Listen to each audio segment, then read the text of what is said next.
Hello everyone, आज हम लोग पढ़ने वाले हैं क्लास 10th की हिंदी की बुक क्षितिज से चैप्टर आत्मकथ्य के एमसीक्यूज़।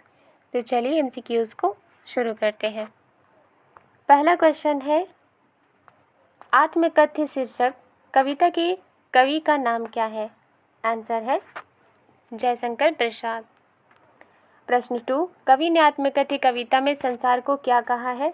आंसर है नश्वर। प्रश्न 3, कवि ने मधुप किसे कहा है? आंसर है मन को। प्रश्न 4, कवि ने भावहीन मन को क्या कहा है? ऐसा मन जिसमें कोई भाव ना हो, तो ऐसे मन को क्या कहा है? रीति गागर। प्रश्न 5, असंख्य जीवन इतिहास से कवि का क्या तात्पर्य है? आंसर है मानव मन में उत्पन्न विचार। प्रश्न 6, कवि किसका स्वप्न देखकर जाग गया था? आंसर है सुख का। प्रश्न 7, कवि के आलिंगन में आते आते कौन मुस्कुराकर भाग गया? आंसर है सुख। प्रश्न 8, कवि ने किसकी उज्ज्वल गाथा में असमर्थता व्यक्त की है? आंसर है मधुर चांदनी रातों की।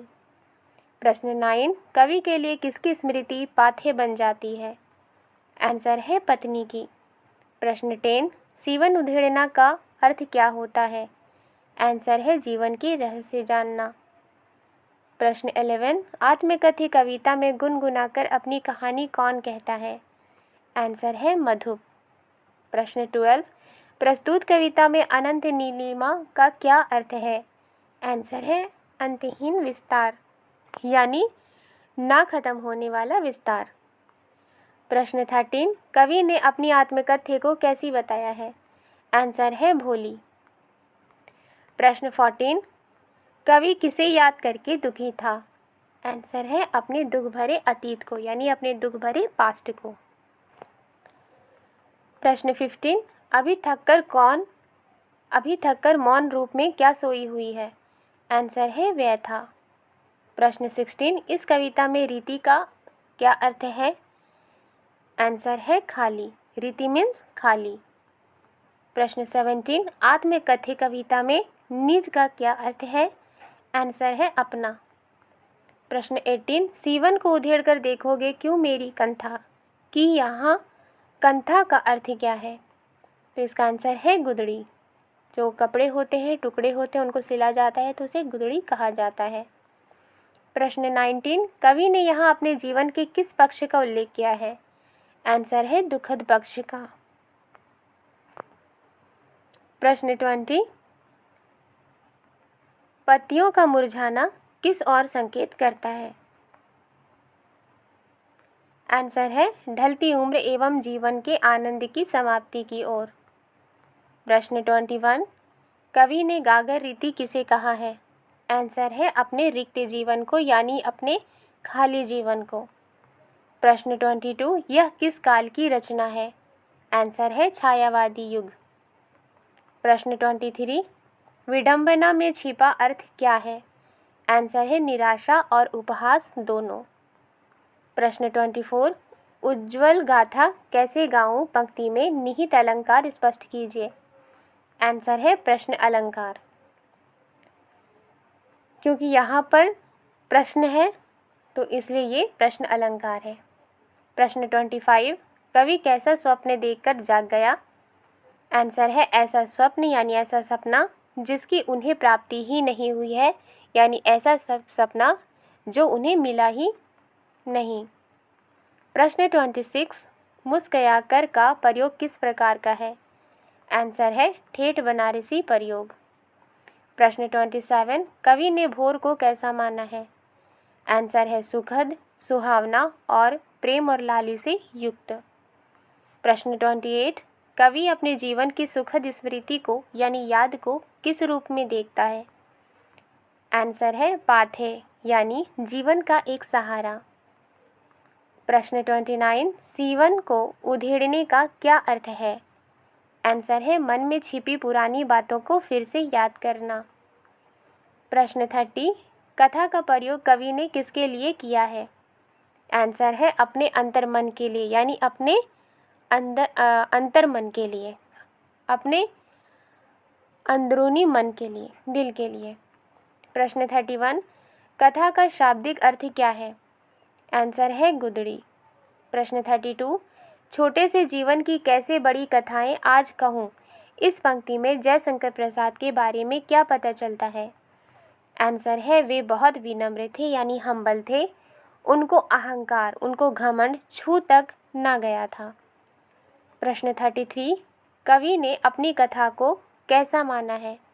आंसर है भोली और सीधी साधी। प्रश्न 34, कवि की मौन व्यथा हृदय में क्या कर रही है? आंसर है थककर सो रही है। प्रश्न 35, आत्मकथित कविता में कौन सा गुण विद्यमान है? आंसर है प्रसाद गुण। प्रश्न 36, जयशंकर प्रसाद किस वाद के प्रवर्तक कवि थे? आंसर है छायावाद। प्रश्न 37, प्रसाद जी का जन्म कब और कहाँ हुआ? आंसर है सन 1889 में काशी में, यानी 1889 में काशी में। प्रश्न 38, पत्तियों का मुरझाना किस ओर संकेत करता है? आंसर है मन में उत्पन्न दुख और आनंद यानी खुशी के भावों के मिट जाने की ओर। प्रश्न 39, कवि ने असंख्य जीवन इतिहास किसे कहा है? आंसर है मानव मन में उत्पन्न विचार। प्रश्न 40, रीति गागर का प्रतीकार्थ क्या है? यानी रीति गागर का प्रतीक क्या है? प्रतीक का अर्थ क्या है? आंसर है अभावग्रस्त जीवन का प्रतीक। प्रश्न 41, आत्मकथित कविता की भाषा कैसी है?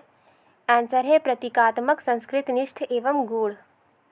प्रश्न 42, आत्मकथ्य कविता की भाषा कैसी है? अगर शैली में पूछा जाए तो इसका आंसर है आत्मकथात्मक एवं छायावादी शैली। प्रश्न 43, अरि सरलते के प्रयोग से कवि का क्या भाव प्रकट हुआ है? आंसर है अपनत्व का भाव यानी अपनेपन का भाव। प्रश्न 44, उज्ज्वल गाथा में निहित प्रतीकार्थ स्पष्ट कीजिए। आंसर है इस प्रयोग से कवि प्रेम और अपनत्व का भाव प्रकट होता है। प्रश्न 45, कवि का दाम्पत्य जीवन कैसा है यानी वैवाहिक जीवन कैसा है? आंसर है दुखी। प्रश्न 46, कवि ने अब तक कैसा जीवन जिया है? आंसर है दुखदाई। प्रश्न 47, कवि अपने किस स्वभाव को दोष नहीं देना चाहते हैं? आंसर है सरल। प्रश्न 48, कवि के जीवन की गागर कैसी है? आंसर है खाली। प्रश्न 49, कवि के जीवन के सारे दुख दर्द और अभाव अब कैसे हैं? आंसर है मौन यानी चुप। प्रश्न 50, कवि अपनी आत्मकथा लिखने के बजाय क्या करना चाहता है? आंसर है दूसरों की आत्मकथा सुनना चाहता है। प्रश्न 51, कवि के सरल स्वभाव के कारण किसने धोखा दिया है? आंसर है मित्रों ने। प्रश्न 52, कविता में थका हुआ पथिक कौन है? आंसर है कवि। प्रश्न 53, कवि अपनी आत्मकथा क्यों नहीं लिखना चाहता? आंसर है उसके जीवन में केवल दुर्बलताएं थीं। प्रश्न 54, कवि ने मधुर चांदनी रात किसे कहा है? आंसर है अपने जीवन की मीठी यादों को। प्रश्न 55, कवि के द्वारा अपनी आत्मकथा ना लिखने का क्या कारण है? आंसर है वो अपने जीवन के रहस्य दूसरों को नहीं बताना चाहते। प्रश्न 56, खिलखिलाकर हंसते होने वाली बातें किन्हें कहा है? आंसर है खुशियों से युक्त बात को यानी खुशियों से भरी बात को। प्रश्न 57, कवि किसे याद करके दुखी था? आंसर है अपने दुख भरे अतीत को। प्रश्न 58, कवि की मौन व्यथा किस स्थिति में थी? आंसर है सोई हुई। प्रश्न 59, कवि ने अपने मन को किसका रूप दिया है? आंसर है भंवरे का। प्रश्न 60, गहरे नीले आकाश में अनगिनत लोगों ने क्या लिखे हैं? आंसर है आत्मकथा। प्रश्न 61, कवि ने खाली घड़े से किसकी ओर इशारा किया है? आंसर है असफल जीवन। प्रश्न 62, कवि अपने जीवन के किन अनुभवों को सबसे बांटना नहीं चाहते? आंसर है निजी जीवन को यानी पर्सनल लाइफ को। प्रश्न 63, प्रसाद की आत्मकथ्य कविता किस समाचार पत्र में प्रकाशित हुई? आंसर है हंस। प्रश्न 64, आत्मकथ्य कविता कब प्रकाशित हुई थी? आंसर है 1932 को। आई होप अगर आप इतने MCQs कर लेते हैं तो आपके मार्क्स बहुत अच्छे आएंगे। आई होप आपको ये वीडियो पसंद आई है तो लाइक एंड सब्सक्राइब करना मत भूलिएगा। मिलती हूँ नेक्स्ट वीडियो में। Thank you.